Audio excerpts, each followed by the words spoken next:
നിസ്കാരത്തിൽ മൊബൈൽ ബെല്ലടിച്ചു കഴിഞ്ഞാൽ എന്തു ചെയ്യണം?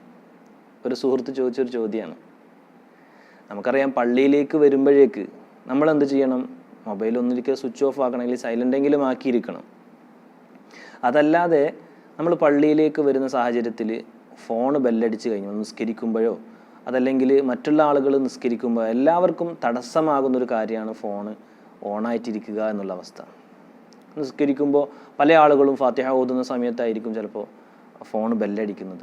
അപ്പോൾ അവർക്കൊരു തശ്വീഷാണ്. അതുപോലെ തന്നെ നമ്മൾ നിസ്കരിക്കുന്ന സാഹചര്യത്തിൽ നമുക്കും അത് വലിയൊരു ഇടങ്ങേറ് തന്നെ ആയിരിക്കും.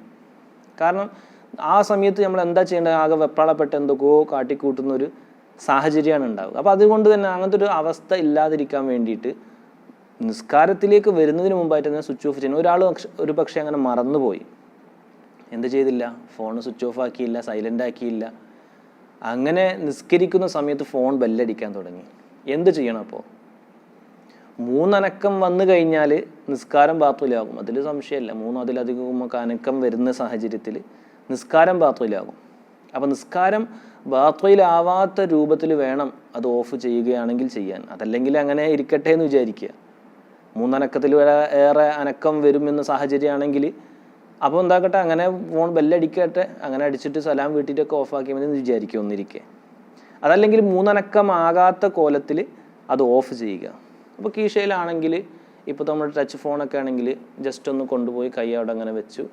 അത് നമുക്കറിയാലോ, ഒരു ബട്ടൺ പ്രസ് ചെയ്ത് കഴിഞ്ഞാൽ അപ്പോൾ എന്താകും?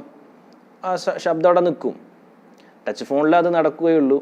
ചെറിയ അവയവങ്ങളാകുമ്പോൾ, ഹഫീഫായ അവയവങ്ങളാകുമ്പോൾ അതിൽ പ്രശ്നവും വരുന്നില്ല. 1 2 അനക്കായാലും വിഷയം വരുന്നില്ല. നേരെ മറിച്ച് അതിങ്ങനെ കീശയിൽ നിന്ന് അങ്ങനെ എടുത്ത് അങ്ങനെ സ്വിച്ച് ഓഫ് ആക്കിയിട്ട് അങ്ങനെ എടുത്ത് വെച്ചാൽ നിസ്കാരം അങ്ങ് ബാത്തിലാവും. അങ്ങനെ ചെയ്യാൻ പറ്റില്ല. നിസ്കാരത്തിൽ ഒരിക്കലും 3 അതിലധികമോ അനക്കങ്ങൾ കൂടുതലായിട്ട് ഉണ്ടാവാൻ പാടില്ല. അപ്പോൾ ഈ കാര്യം നമ്മൾ പ്രത്യേകം മനസ്സിലാക്കുക. അള്ളാഹു ഉപകാരപ്രദമായ അറിവ് നമുക്ക് വർദ്ധിപ്പിച്ചു തരട്ടെ.